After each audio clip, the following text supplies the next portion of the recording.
देखो रानी, प्लीज़ हम सबको जाने दो। हमने तुम्हारा क्या बिगाड़ा है? तुम बिगाड़ने ही तो आए थे। मैंने तुम्हें कहा था जंगल के लाभ बताओ, मगर तुम लोग अपने आप को फेमस करना चाहते थे। आलोक कहता है, देखो वो हमारी भूल थी, अब हम समझ चुके हैं। क्या? यही कि मुसीबत में अपनी जान बचाने के लिए कुछ भी करो। क्या बोलना है? क्या कहना चाहते हो तुम? कबीर कहता है, देखो लड़की, हम यहाँ बस इन बच्चों को बचाने के लिए आए थे, हमें जाने दो। वाह, और जंगल में आग कौन लगाएगा? शिकार कौन करेगा? फेमस होना था ना तुम्हें। कबीर चुप हो गया। किसी के पास रानी के इन सवालों का जवाब नहीं था, जैसे वो पूरी तैयारी करके बैठी हो। रानी कहती है, लाइव स्ट्रीम शुरू करो अभी। आलोक ने डरते डरते दूसरा फ़ोन बैग से निकाला और उस पर सोनल ने अपनी फेसबुक खोलकर लाइव स्ट्रीम चालू कर दी। लोग मानो तैयार बैठे थे वहाँ का नज़ारा देखने के लिए कि देखते ही देखते वीडियो पर हज़ारों लोग जुड़ने लग गए और नए नए लोग जुड़ रहे थे। अब ट्राइपॉड पर सेट हुए फ़ोन को एक बड़े पेड़ की भुजाओं ने अपने हाथ में ले लिया। वो उसे हैंडल कर रहा था मानो प्रोफेशनल कैमरामैन हो। कैमरे पर रानी दिखाई नहीं दे रही थी, मगर उसकी आवाज़ आ रही थी। रानी, आइए आज आपको रहस्यमय जंगल की कहानी सुनाते हैं।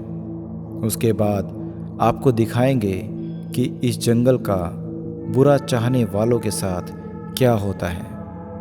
आपको मेरी आवाज़ आ रही होगी ना? मगर मैं दिख नहीं रही हूँ, अब दिखूंगी। रानी ने हवा में हाथ लहराया और नीचे पत्ते बिखरने लगे।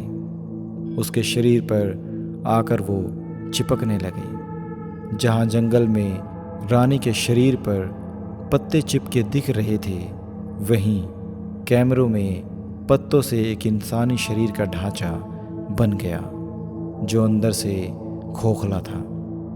सभी लोग ये नया अनुभव देखकर दंग रह गए थे। रानी, हाँ तो महेश अडानी को तो आप सभी जानते ही होंगे ना। आपका दिल्ली शहर का नामी J&K कंस्ट्रक्शन का मालिक। 20 साल पहले जंगल से मिलती हुई हमारी बस्तियां हुआ करती थी और हम गरीब लोग यहाँ शहर की रौनक से दूर अपनी बस्ती में मस्त थे। शहर में मजदूरी करके लोग अपनी आजीविका चला रहे थे। उस समय मेरे पिता बस्ती के वैद्य थे और वहाँ पूरी बस्ती का इलाज करते थे। पिताजी आयुर्वेद चिकित्सक थे, इसलिए जड़ी बूटियों का अच्छा ज्ञान था। मैं और मेरे पिता हर दिन इस जंगल में आते थे और जड़ी बूटियाँ लेकर जाते थे।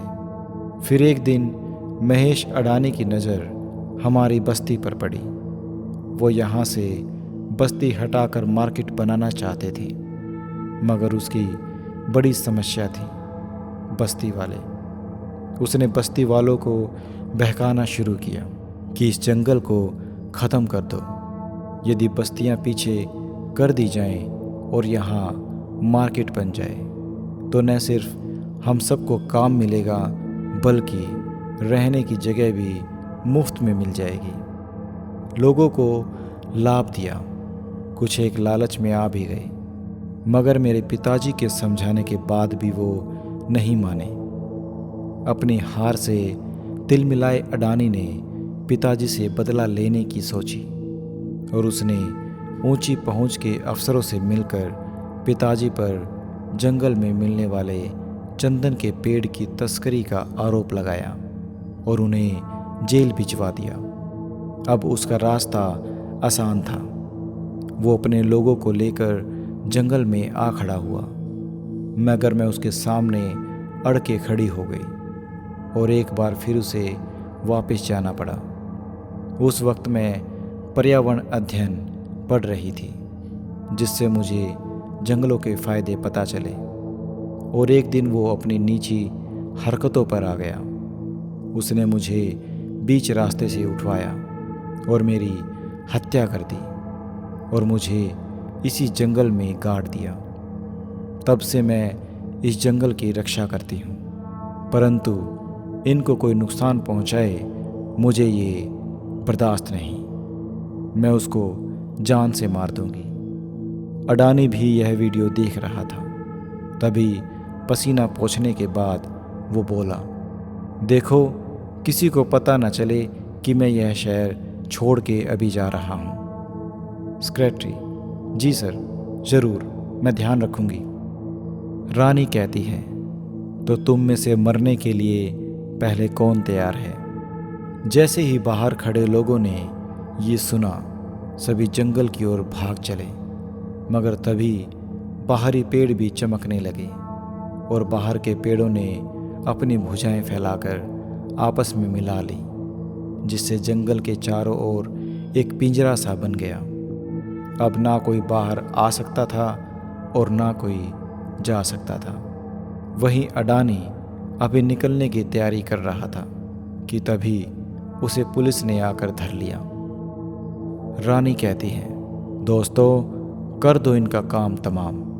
तभी पेड़ों की भुजाएं नुकीली होने लगी और जंगल के अंदर गए कबीर और उसके आदमियों के पेट में घुस गई। उन सभी के शव पेड़ों की भुजाओं पर लटके थे। ये देखकर निशा और सोनल की चीख निकल गई। वहीं आलोक और विहान खड़े खड़े कांप रहे थे। रानी कहती है, ये कबीर फॉरेस्ट गार्ड है, जिसका गलत फ़ायदा उठाकर इसने न जाने कितने मासूम जानवरों का शिकार होने दिया। कितने ही चमत्कारी औषधियों से भरे पेड़ों को कटवा दिया चंद पैसों के लिए, और उसके दोस्तों ने इसके सभी गलत कामों में इसका साथ दिया, इसलिए मरे। अब तुम सबका क्या होगा? विहान कहता है, हमें बख्श दो, प्लीज़ हमें बख्श दो। हम कभी भी पेड़ नहीं काटेंगे, सबको इनके लाभ बताएंगे। आलोक भी कहता है, प्लीज़ हमें जाने दो। निशा, प्लीज़। सभी रिक्वेस्ट करते हैं कि हमें जाने दो। रानी कहती है, ठीक है, शायद तुम लोगों को अपना सबक मिल चुका है और अब तो सभी लोग इस रहस्यमय जंगल का राज जान चुके हैं। जाओ, तुम्हें एक मौका दिया, जाओ यहाँ से। पेड़ कहते हैं, मगर रानी साहिबा, ये इंसान कपटी होते हैं। मुझे पता है इनके साथ क्या करना है। आखिरकार रहस्यमय जंगल का राज खुल ही गया और सभी विहान एंड टीम को उनका सबक मिल ही गया। अडानी और कबीर को सजा मिली और सभी लोगों को अपनी गलतियों का पछतावा हो रहा था। दोस्तों, हमें अपने पर्यावरण को दूषित नहीं करना। साथ ही पेड़ों और जंगलों की संख्या घट रही है, जिससे जल स्तर भी घट रहा है।